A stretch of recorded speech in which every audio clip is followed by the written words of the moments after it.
इस तरह क्यों बैठते थे? मेरी तरफ देखो। आपको भी समझाया था कि जिस वक्त काबे का तवाफ करो तो जरा इस तरह से चलो। वो बूढ़ा बंदा हो 90 साल का तो वो भी इस तरह चले। क्यों? हुजूर ने फरमाया कि दुश्मन को ये पता नहीं चलना चाहिए कि तुम कमजोर हो। दुश्मन को ये पता नहीं चलना चाहिए कि तुम कमजोर हो।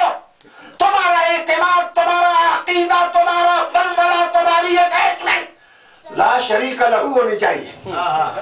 मैं सिर्फ इतना कहूंगा कि जिन बस्तियों में रहते हो ये वजीफा तो जरूर पढ़ा करो, इतनी तस्बीह तो जरूर पढ़ो, लंबे वजीफे ना पढ़ो, इतना वजीफा तो पढ़ो ना कि इन गलियों में चलते फिरते पता चले कि ये मुस्तफा का कोई दीवाना रह रहा है, रसूल करीम का कोई नौकर रह रहा है। इसकी वजह ये थी कि हुजूर ने फरमाया कि जो आदमी देखने वाला है वो ये ना समझे कि मुसलमानों का जो रसूल और हादी है वो कमजोर है, वो मेहनत नहीं कर सकता, उसका वजूद नर्म नाजुक है, उसके पसीने में खुशबू है, हाथ उनके रेशम से नर्म है, लेकिन उन्होंने शायद काम नहीं किया। आका वाला ताजदार नबूवत कभी कुदाल उठाते, मेरे मुस्तफा करीम कभी कुदाल उठा लेते, कभी बेलचा उठा लेते, कभी पत्थरों को तोड़ते होते, कभी मस्जिद नबवी की तामीर करते होते, कभी पापोश मुबारक की मुरम्मत करते होते, कभी सुई हाथ में ले लेते, कभी उम्मुल मोमिनीन फरमाती है कि घर की सफाई खुद फरमाया करते। ऐ नबी आप तो वही हैं जो सरे अर्श जाया करते हैं, फरमा सरे अर्श जाया करना ये मेरा मकाम है, नबूवत है, लेकिन लोगों में बैठ कर नमूना बनना ये मेरे अल्लाह की अता है कि अल्लाह ने मुझे नमूना बना के भेजा है। मेरे दोस्त आका मौला ताजदार नबूवत ने काम किया। और एक दूसरी वजह ये भी थी कि चादर बांधी हुई हो ना, चादर, और लात इस तरह करो तो पर्दा खत्म होता है। तो मेरे हुजूर इस तरह उठते और इससे कमाल दर्जा की हयादारी और पर्दादारी थी। अगर मेरी बात बुरा ना मनाए तो जो नबी मर्दों को मर्द बनाने वाला, लोगों को सिहाबी बनाने वाला और नबियों की इमामत करने वाला और अर्श पर कदम रखने वाला, वो पर्दे का इतना इत्मीनान फरमाए, तो मेरे ख्याल में हमें हुजूर की हया की अदाएं भूलनी नहीं चाहिए। हमें मेरे मुस्तफा की पर्दों की अदाएं भूलनी नहीं चाहिए। और यानी फहाशी मुसलमान का कल्चर नहीं है। हमें हमेशा मदीना की तरफ देखना चाहिए, हमें हुजूर की तरफ देखना चाहिए। अच्छा जी, अभी बैठे नंगी पीठ और हजरत अबू हुरैरा रज़ियल्लाहु ताला अन्हु जो हड्डियों की मुश्त मोहब्बत और भूख से जिस वक्त गिर जाते तो आप खुद फरमाते हैं लोग समझते कि मुझे मिर्गी के दौरे पड़ते हैं, हालांकि मुझे मिर्गी के दौरे नहीं थे, भूख से मैं गिर पड़ता। तो ये हालत, और मेरे मुस्तफा करीम ने फरमाया कि आ जाओ मेरे साथ सवार हो जाओ, आ जाओ मेरे साथ सवार हो जाओ। तो अब जाहिर से अभी सुन्नत तो छोड़ नहीं सकते, उन्होंने भी पीठ पर रखा और उसी तरह जंप लगाया और वो जमीन पर, और साथ हुजूर को भी बाजू से पकड़ा और नीचे अबू हुरैरा, ऊपर मुस्तफा करीम अलैहि तहियत व सलाम। मैं नहीं कहता हुजूर गिर गए, मैं नहीं कहता। हदीस शरीफ के अगरचे लफ्ज है कि फसक़ता रसूलुल्लाह सल्लल्लाहु ताला अलैहि वसल्लम, लेकिन शेख मुहक्किक अब्दुल हक मुहद्दिस देलवी लिखते हैं कि सक़ता बमाना अस्क़ता है, ये लाजिम बमाना मुतअद्दी है। कि जैसे हुजूर नमाज में 2 रकअतें छोड़ी थी ना, तो लोगों ने कहा हुजूर भूल गए। हुजूर मैं भूला नहीं, बुला दिया गया, भूला नहीं हूँ, बुला दिया गया हूँ। अगर मुझे बुलाया ना जाता तो तुम नमाजों में भूल जाते तो नमाजों में सजदे कैसे करते। हुजूर मैं मुझे बुलाया गया है ताकि तुम्हारी नमाजें ठीक हो जाए। मेरे मुस्तफा करीम अलैहि तहियत व सलाम हज़रत अबू हुरैरा नीचे اور حضرت ابو ہریرہ کے اوپر حضور رحمت عالم علیہ السلام. حضرت ابو ہریرہ کہتے ہیں جس وقت حضور کو میں نے نیچے گرا دیا تو پہلی دفعہ تو یہ ہوا کہ میں نے حضور کو دیکھا ہی.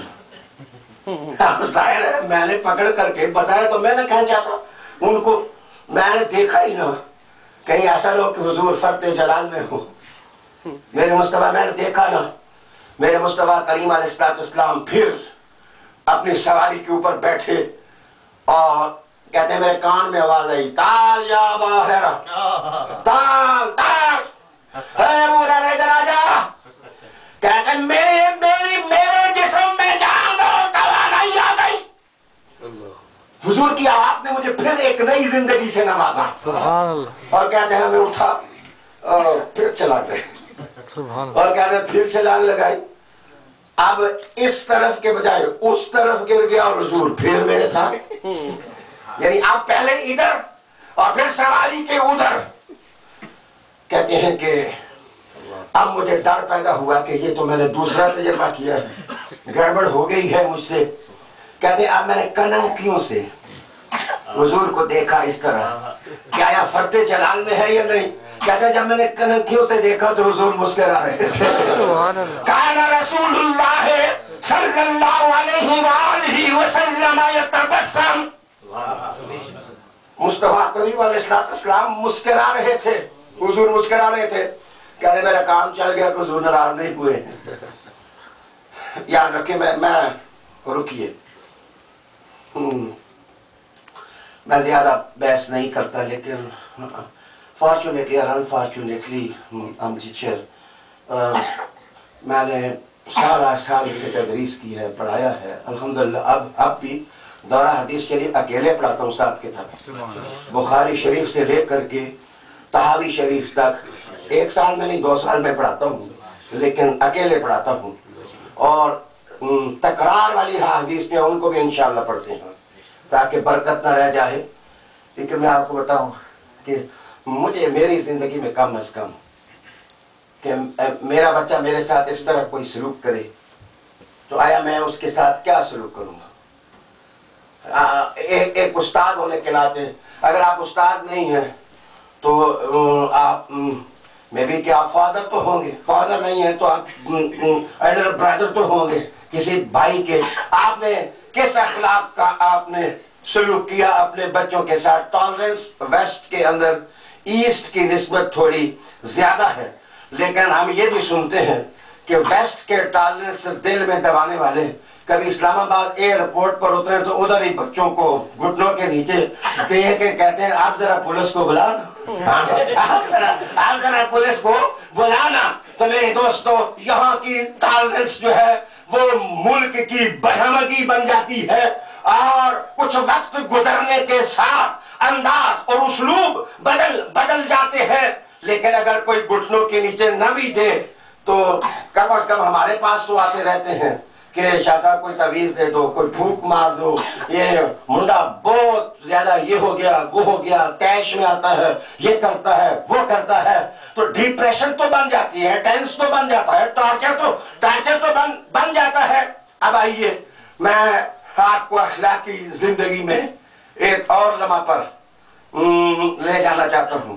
افلاطون جس زمانے میں یہ القانون پر کام ہو رہا تھا، یہ ارسطو اور افلاطون کی تاریخ میں یہ ماجرا پڑھ کر کے میں اولڈ گریس کی تاریخ میں حیرت زدہ ہو گیا کہ اس کے پاس ایک معصوم سا بچہ آیا اور اس وقت لکھنے کا کام کر رہا تھا، اور جس وقت آ کے اس کا قلم کھینچا تو اس کی تحریر ڈسٹرب ہوئی تو اس کا الٹا ہاتھ بچے کے منہ پر جا کر کے لگ گیا. 5 منٹ کے بعد اس کو خیال آیا کہ مجھ سے تو بڑی غلطی ہو گئی. اس نے بچے کو کہا کہ ایکسکیوز می، اصل میں اتنا مگن تھا کہ جس وقت ڈسٹرب ہوا میرا قلم ٹوٹا تو میرا الٹا ہاتھ تمہارے چہرے پر پڑ گیا. یہ ارسطو اور افلاطون کی کہانیاں ہیں، میں تو مدینہ کی بات کر رہا ہوں، میں تو شہر نور کی بات کر رہا ہوں.